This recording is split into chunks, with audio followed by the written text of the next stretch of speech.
আজ আমি ময়ূক রঞ্জন ঘোষ এসেছি এমন একজন ব্যক্তির সাথে যে পর্দার আড়ালে রয়েছে কিন্তু আসলে অনেকে বলছে কিং মেকার তিনি। সময় কিন্তু এমন কোনো নির্দেশ ছিল না বিএলওদের কাছে যে তোমরা বাড়ি বাড়ি গিয়ে কোনো নথি জোগাড় করো।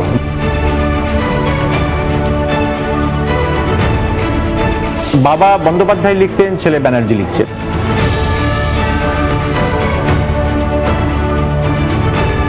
তাহলে আপনার ছবিগুলো আমি আপনার কাছে জানতে চাই, অন্য তিনজন কারা কারা আমার বাবাকে তাদের বাবা হিসেবে দেখিয়েছে। খুব রাগত স্বরে।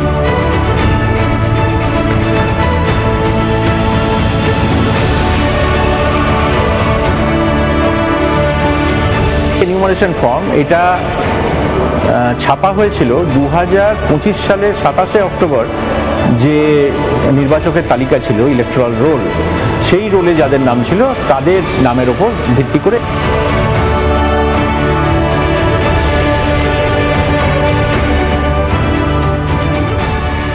আজ সুব্রত গুপ্ত আমাদের সঙ্গে এই মুহূর্তে রয়েছে। সুব্রত বাবু, অনেক অনেক ধন্যবাদ। প্রথমত এই নমস্কার।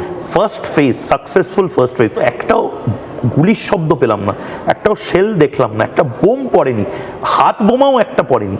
মানে এটা তো অবিশ্বাস্য একটা নির্বাচন, এটা করলেন কি করে? আমি এর জন্য প্রথমেই ধন্যবাদ দেব বাংলার মানুষকে, কেননা যে পরিবেশ নিয়ে শুরু হয়েছিল, যে ধরনের ফিডব্যাক আমরা সাধারণ মানুষের কাছ থেকে পাচ্ছিলাম, জার্নালিস্টদের কাছ থেকে পাচ্ছিলাম, রাজনৈতিক দলের কাছ থেকে পাচ্ছিলাম, সেটা ছিল যে একটা ভয়ের পরিবেশ।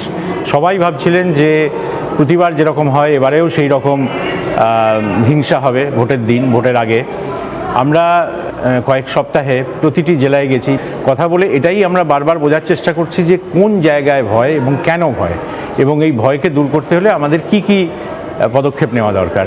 নির্বাচন কমিশনের যে টিম এই পুরো ব্যবস্থাপনায় ছিল, তারা সবাই নিজের নিজের দায়িত্ব পালন করেছে পরিকল্পনা অনুযায়ী, এবং সেভাবেই আমরা এই ভোটটা করাতে পেরেছি। আমাদের খুব স্যাটিসফ্যাকশন হয়েছে যে আমরা যেটা করতে চেয়েছিলাম, যে একটা হিংসামুক্ত পরিবেশে মানুষ নির্ভয়ে ভোট দেবেন, সেটা করতে পেরে খুবই খুবই ভালো লাগছে। সিঙ্গুরটা কবে এলো, যেটা নিয়ে মমতা বন্দ্যোপাধ্যায় বারবার বলছেন? 2006 সালে অক্টোবর মাসে আমি চলে যাই ইংল্যান্ডে, ইউনিভার্সিটি অফ বার্মিংহামে গভর্নমেন্ট অফ ইন্ডিয়ার একটা স্কিমে MBA করার জন্য। 2007-এ ওখান থেকে আমি বোধহয় সেপ্টেম্বরে দেশে ফেরত আসি।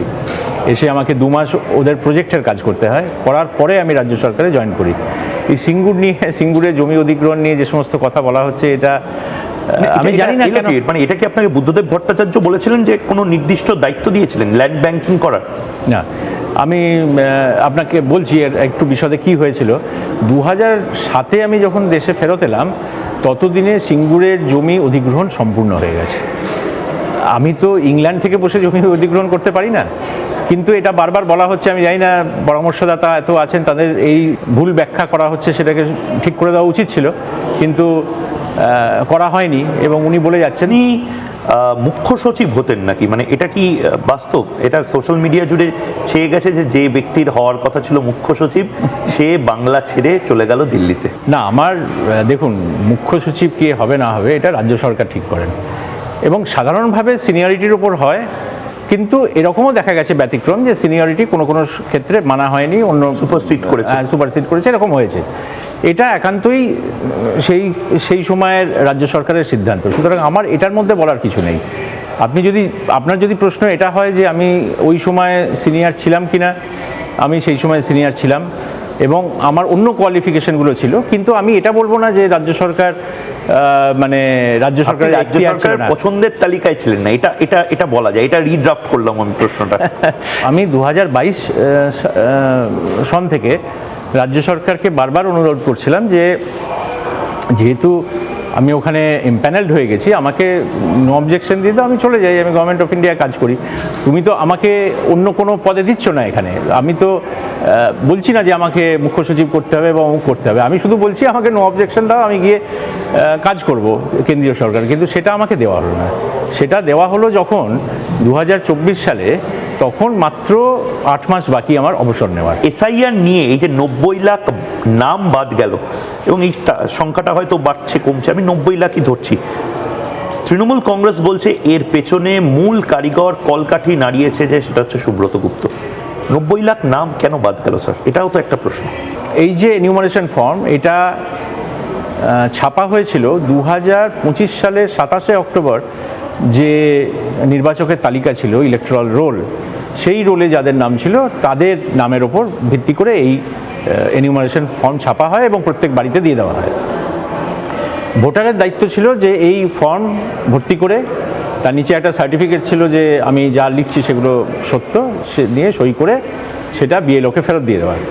বিএলও এই তথ্যটা নিয়ে, এর মধ্যে দু ধরনের ভোটার হতে পারে। এক ধরনের হচ্ছে যে যারা নতুন ভোটার বা যারা নতুন এসছেন পশ্চিমবঙ্গে, যাদের 2002 এর রোল যখন লাস্ট এসআইআর হয়েছিল তার সাথে কোনো সম্পর্কই নেই, সেখানে তার বাবা, ঠাকুরদা বা ঠাকুমা কারুর নাম নেই 2002, কারণ তিনি এখানে ছিলেনই না সেই সময়। এই ধরনের এক দল ব্যক্তি ছিলেন যারা অ্যাপ্লাই করেছিলেন। আর একটা বড় সংখ্যায় ছিলেন যাদের কেউ না কেউ 2002 রোলে ছিলেন। এবার বিএলওর দায়িত্ব ছিল যে এই যিনি এই মানে এনিউমারেশন ফর্ম নিয়ে যা তথ্য দিলেন সেটার উপর ভিত্তি করে 2002 রোলের ডেটাবেসের সাথে তাকে লিঙ্ক করে দেওয়া। এইখানেই সমস্যাটা যেটা হলো যে প্রথমে যেটা হলো যে 16ই ডিসেম্বর যে ড্রাফট রোল বেরোলো তাতে 58 লক্ষ লোক বাদ গেল। এরা বাদ গেল কেননা এরা এনিউমারেশন ফর্ম ফেরত দেননি তার কারণ তারা মৃত বা স্থানান্তরিত। 7,66,00,000 লাখের মধ্যে 7,08,00,000 নাম রয়ে গেল রোলে। এই যে কাজটা হয়েছিল যে 2002 এর রোলের সাথে লিঙ্ক আপ করার কাজ, এইখানে বেশ কিছু অসঙ্গতি হয়েছিল। এটা মনে করা হয় যে এই তথ্য যখন 2002 এর রোলের সাথে লিঙ্ক আপ করা হয় তখন সেটা স্বচ্ছভাবে করা হয়নি অনেক ক্ষেত্রেই। লিঙ্কিংটাতেও একটা করাপশন হয়েছে, লিঙ্কিংটাতেও ভুল ছিল। দেখা গেল যে একজন ব্যক্তি, তাকে বাবা বলা হচ্ছে 20 জন লোকের। আমি নিজে দেখিয়েছিলাম একটা একজনের মানে ডেলিভারি হয়েছে প্রতি 3 মাস অন্তর অন্তর, মানে হিসেব করলে মায়ের বা 14টি সন্তান, 1 বছরে 4টি সন্তান, এরকম প্রচুর আছে। এর মধ্যে আবার কিছু অসঙ্গতি এটাও ছিল যেটা কালচারাল কনটেক্সটে, যে বাবা বন্দ্যোপাধ্যায় লিখতেন, ছেলে ব্যানার্জি লিখছেন, এটা কিন্তু ভুল নয়, কিন্তু কম্পিউটার সেটার জন্য তো হয়েছে। হ্যাঁ, সেটার জন্য হয়েছে। পর্যবেক্ষক হিসেবে আমি ক্ষমা চেয়ে নেব যারা লাইনে দাঁড়িয়েছেন এই কারণে। কিন্তু এটাও ঘটনা যে এমন একটা সিচুয়েশন তৈরি হয়ে গেছিল ডেটাবেস নিয়ে যে তখন নির্বাচন কমিশনও এত অল্প সময়ের মধ্যে আর কোনো পদ্ধতি, স্বাধীনতার পর থেকে বোধহয় সবচেয়ে কমপ্লেক্স একটা প্রসেস আপনারা কাগজ এবং কাগজের ভিত্তি নিয়ে করলেন। হ্যাঁ, এটা আমি একটা গল্প আগেও বলেছি দু এক জায়গায়, যে আমি মেখলিগঞ্জে একটা এরকম ভোট কেন্দ্রে গিয়ে দাঁড়িয়ে আছি, দেখছি এসআইআরের লোকের লাইন দিয়ে দাঁড়িয়ে আছেন। একজন ব্যক্তিকে বললাম আপনার নোটিশটা দেখলাম যে তাকে বলা হয়েছে 6 বা তার বেশি ব্যক্তি তার বাবার সাথে লিঙ্ক করে। তিনি আমাকে খুব রাগত, আমি বললাম আপনারা ভাই বোন? আমরা 3 ভাই বোন। তো আমি বললাম যে তাহলে আপনার 6 ভাই বোন, আমি আপনার কাছে জানতে চাই অন্য 3 জন কারা আমার বাবাকে তাদের বাবা হিসেবে দেখিয়েছে, খুব রাগত স্বরে। আমি বললাম যে ভাই সেটা তো আমি বলতে পারবো না, কারণ আমি তো শুধু জানি যে যে 6 জন নাম করেছেন তাদের সেই 6 জনকেই নোটিশ যাবে, তাদের প্রমাণ করতে হবে তাদের বাবার সাথে তার কী লিঙ্কেজ। আরেক জায়গায় একজন ব্যক্তি খুব রসিক ছিলেন, তিনি বললেন যে আমরা তো 2 ভাই বোন, কিন্তু আমাকে তো দেখানো হচ্ছে 6 জনের বেশি, তো আমি দেখতে এসেছি আমার বাবা আর কোনো পরিবার আছে কিনা বাবার। তো এরকম বিভিন্ন মানে অভিজ্ঞতা আমার এসআইআরের সময় হয়েছে। বিশ্বাসের ওপর নির্ভর করে জিনিসটা ভেবেছিলেন নির্বাচন কমিশন, সেই জায়গাটায় একটা দুর্বলতা ছিল। এটার মধ্যেও রাজনীতি ইনভলভ হয়ে গেছিল। এবং আচ্ছা, একটা কথা আমাকে বলবেন, মানে এটা আমারও কৌতূহল জানার, মমতা বন্দ্যোপাধ্যায় এনিউমারেশন ফর্ম নেননি এবং পরে মমতা বন্দ্যোপাধ্যায় নাকি এনিউমারেশন ফর্ম জমা দেননি যতক্ষণ না সবার নাম ওঠে, এটা আপনাদের কাছে কোনো তথ্য আছে? না, উনি ফর্ম নিয়েছিলেন আমাদের কাছে যা তথ্য, এবং উনি শেষ দিনে উনি জমাও নিয়েছিলেন। তবে এটা ঠিক যে জমা নেওয়ার জন্য বিএলও বা অফিসার গেছিলেন ওনার কাছ থেকে জমা নেওয়ার জন্য, উনি জমা দিয়েছিলেন। আচ্ছা, এই মমতা বন্দ্যোপাধ্যায়ের কথায় মাথায় এলো একটা শব্দ যেটা বাংলার জন্য ত্রাসে পরিণত হয়, লজিক্যাল ডিসক্রিপেন্সি। এবং মমতা বন্দ্যোপাধ্যায় কিন্তু খুব ভুল বলছেন না যে অন্য রাজ্যে কেউ শুনেছো এত লজিক্যাল ডিসক্রিপেন্সির গল্প? নির্বাচন কমিশন যে এক্সারসাইজটা করেছিল সেটা পুরোটাই করেছিল বিশ্বাসের উপর দাঁড়িয়ে, যেহেতু তিনি সার্টিফিকেট দিচ্ছেন, ডিটেনশন ক্যাম্পে চলে যাবে না, এটার কোনো প্রশ্নই ছিল না। নির্বাচন কমিশনের কি এখতিয়ার আছে, মানে কে সিটিজেন নয় সেটাকে না, এটা এই এক্সারসাইজের মূল লক্ষ্য সেটা মোটেই ছিল না।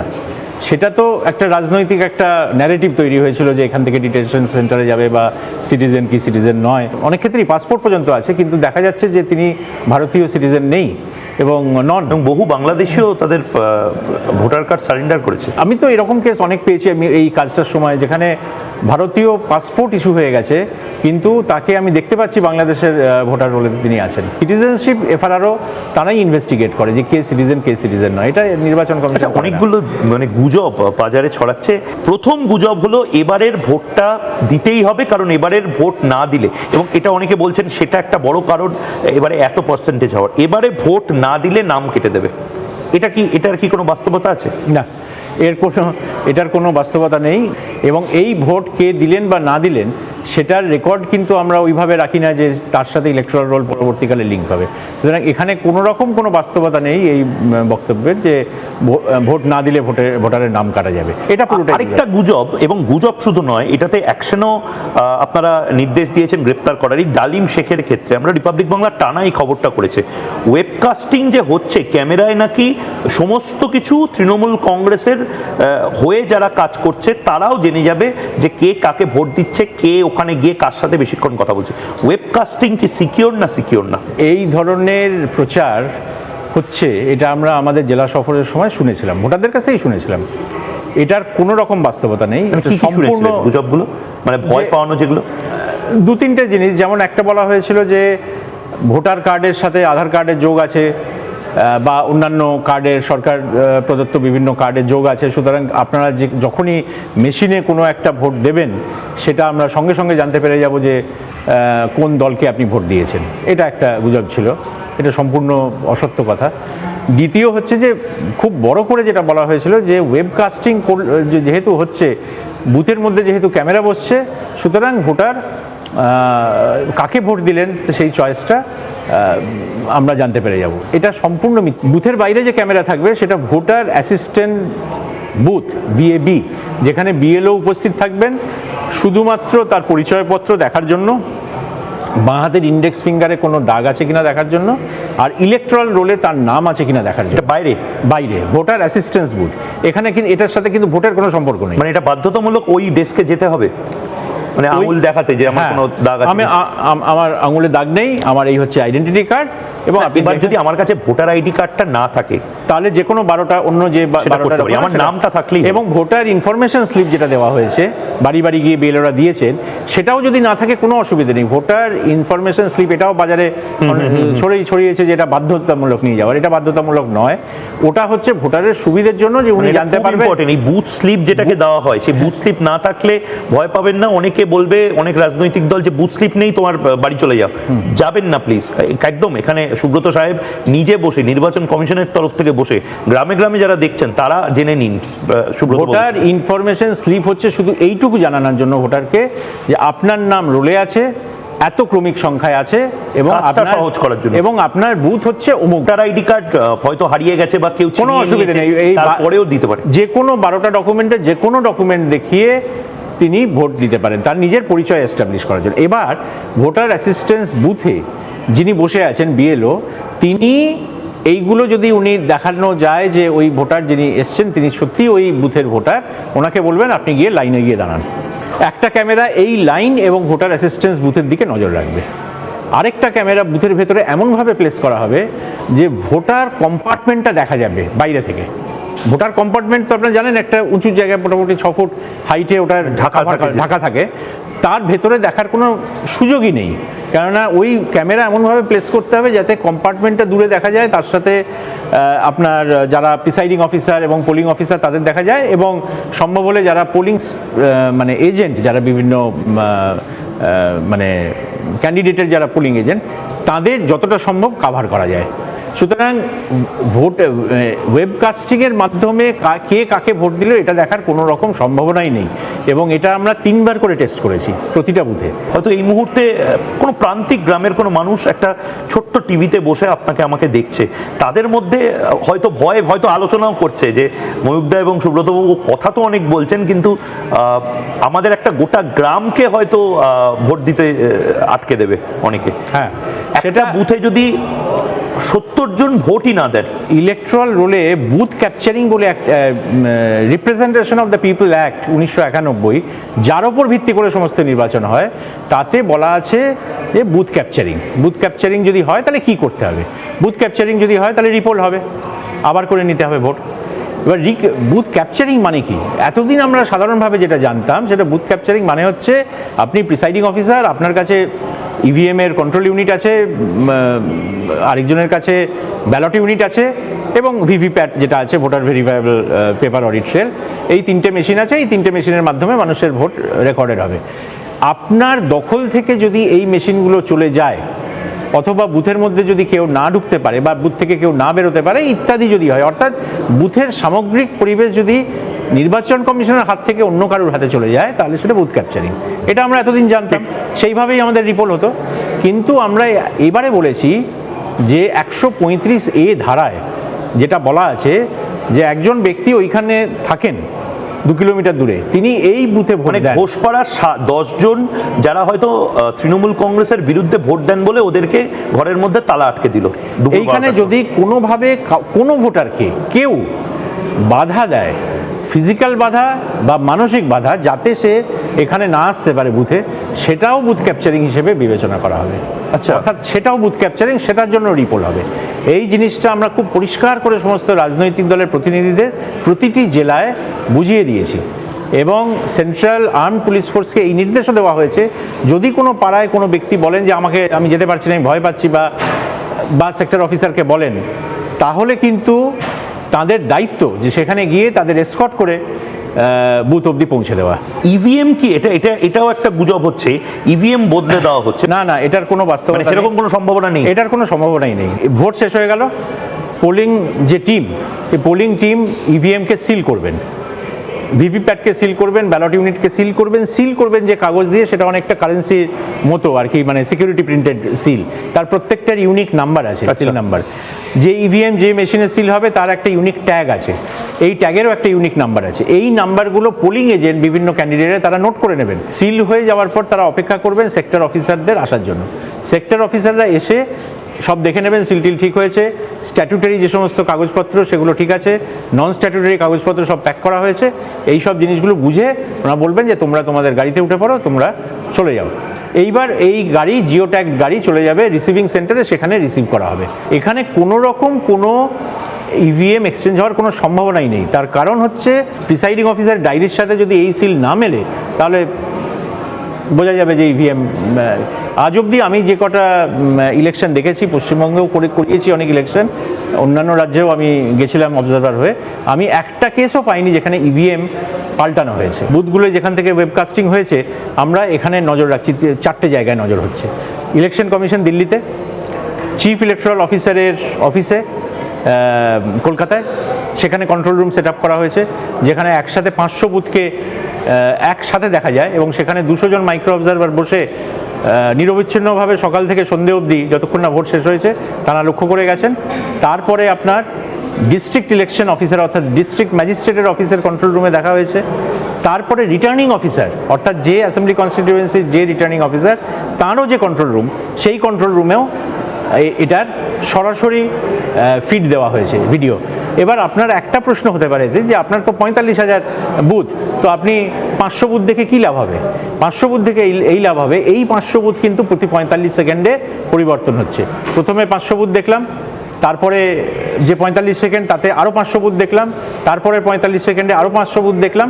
কোথাও কোনো কিছু যদি নজরে আসে নোট করছেন এবং সঙ্গে সঙ্গে সেই বুথের সেক্টর অফিসার বা প্রিসাইডিং অফিসারকে ফোন করছেন। কিন্তু শুধু এটা নয়, ধরুন একটা ভোটিং কম্পার্টমেন্টে 1-এর বেশি লোক আছে, অথবা ধরুন বুথের মধ্যে 10 জনের বেশি লোককে দেখা যাচ্ছে, এটা স্বাভাবিক নয় সাধারণভাবে। তাহলে অথবা একজন ভোটার ভোট দিতে সময় লাগে 10 থেকে 12 সেকেন্ড, কিন্তু ভোটিং কম্পার্টমেন্টে গিয়ে হয়তো 1 মিনিট দাঁড়িয়ে আছেন চুপচাপ। যেমন আমরা কালকে একটা ধরেছি, একটা বুথে কেউই নেই, পরে দেখা গেল সেই বুথের পুরো পোলিং পার্টি সবাই খেতে চলে গেছে। এগুলো তো সব ধরা পড়েছে। হ্যাঁ, তো এই যে বিষয়গুলো, এইগুলো তো আমি তো 50,000 বুথ একসাথে দেখতে পারবো না, বা মাইক্রো অবজারভাররাও দেখতে পাবে না, মানে 200 জন মাইক্রো অবজারভার। এটার জন্য ভিডিও অ্যানালিটিক্স ব্যবহার করা হয়েছে, যে কোথাও কোনো অস্বাভাবিক কিছু হলে সেইটাকে ফোকাস করবে, সেইটা ফোকাস করলে আমরা সেই বুথে গিয়ে কনসেন্ট্রেট করব। বড় আয়োজন হচ্ছে এবার, বিশাল আয়োজন। মানে বাংলার মানুষকে সিদ্ধান্ত নিতে হবে এত কিছুর পরে আপনারা আপনাদের যে ভোটাধিকার সেটা প্রয়োগ করবেন না এবারও ভয়ে বাড়িতে বসে যাবেন। আমি একটা বিষয় শুধু বাংলার ভোটারদের বলতে চাইবো, 92% বেশি মানুষ ভোট দিয়েছেন, নির্ভয়ে ভোট দিয়েছেন, কোথাও সেরকম কোনো ঝামেলা হয়নি, কোথাও আমরা এরকম অভিযোগ পাইনি যে তাকে ভোট দিতে বাধা দেওয়া হয়েছে। যেখানে যেখানে গন্ডগোল হয়েছে সেখানে সেখানে খুব কম সময়ের মধ্যে সেন্ট্রাল ফোর্স এবং কুইক রিয়াকশন টিম গিয়ে ব্যবস্থা আয়ত্তে এনেছে। আমি আপনাদের অনুরোধ করব, ফেজ 2 ভোটারদের অনুরোধ করব, আপনারা ফেজ 1 ভোটারদের বিট করে দিন। ওখানে 92% হয়েছিল, আমি বলবো আপনারা 100% মানুষ ভোট দিন। ভোট একটা উৎসব, নির্বাচন কমিশন চায় যে পশ্চিমবঙ্গে ভোট উৎসব হিসেবে পালিত হোক। বেশ। যাকে ইচ্ছে ভোট দেবেন, কেউ জানতে পারবে না, নির্বাচন কমিশনও না। বেশ, অনেক অনেক ধন্যবাদ। নিজেরা বুঝুন যে যে লড়াইটা ভারত রাষ্ট্র করছে সেই লড়াইটা আপনার জন্য। একটা ছোট্ট বিরতির পর ফিরে আসছি, সঙ্গে থাকুন। নানা ধরনের কন্টেন্ট দেখার জন্য লাইক করুন, শেয়ার করুন আমাদের ফেসবুক পেজ, সাবস্ক্রাইব করুন আমাদের ইউটিউব চ্যানেল। পাশাপাশি অন্যান্য ব্রেকিং নিউজের জন্য অবশ্যই চোখ রাখুন রিপাবলিক বাংলায়।